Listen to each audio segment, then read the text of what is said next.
Before we delve into the nuts and bolts of innovation and entrepreneurship, we'll take a look at corporate culture and how it sets the foundation for innovation. Has your organization got the right culture to inspire innovation? Let's look at a couple of definitions of culture. So is it the ideas, customs, and social behaviors of a particular group? Or the shared values, beliefs, and behaviors of an organization or community?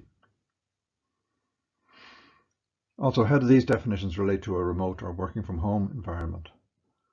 Will this new environment kill off the sense of teamwork? This is a major concern for the future and creates new challenges for leadership. Let's look at some graphical ways of representing culture from an organizational viewpoint. This is one by the Brightline Project Management Institute.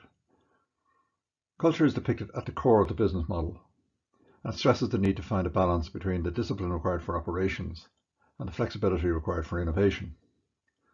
I think you'll agree that this is not immediately intuitive and shows the difficulty of depicting culture within a transformative business. Here's a graphic we've developed at MBA Global. We call it the Culture Nexus. It comprises a lot of smaller nexuses with competent leadership at its core. Why competent leadership? Well, because leaders are responsible for setting the values in an organization. They do this by being honest and trustworthy, by showing that they are forward thinkers, which we'll discuss later. They build a reputation for being innovative. This is called innovation capital. And most important of all, they are multipliers.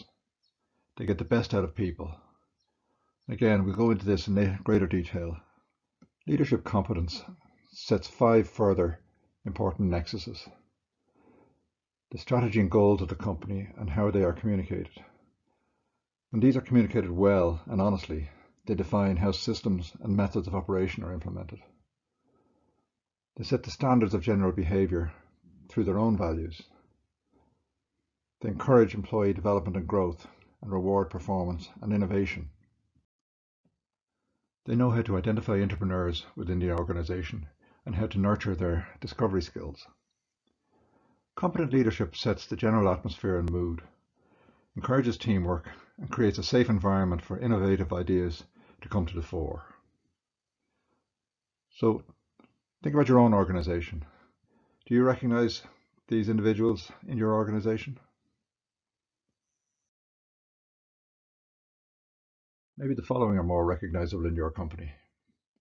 Many of us know managers and leaders who turn up routinely late for meetings, who take shortcuts on health and safety, regularly communicate dishonestly, skirt around procedures, often humiliate employees in front of their peers in the middle of a meeting perhaps, fail to encourage personal growth in their employees, generally create a bad atmosphere by denigrating everything and everybody.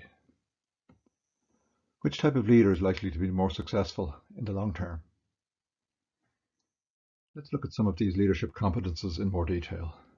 In her book, Multipliers, Liz Wiseman explains how great modern leaders are multipliers as opposed to diminisher type leaders that are widespread in organizations. Compare, for example, this chart. The diminisher is an empire builder, hoards resources and underutilizes the talent at his disposal. Compared to the multiplier, he's a talent magnet, attracts talented people and uses them at their highest point of contribution. Diminisher is often a tyrant, creates a tense environment that suppresses people's thinking and creativity, as opposed to the multiplier, who is a liberator, creates an intense environment that requires people's best thinking and work. Then you have the know-it-all, gives directives that showcases how much they know, compared to the challenger, who defines an opportunity that causes people to stretch.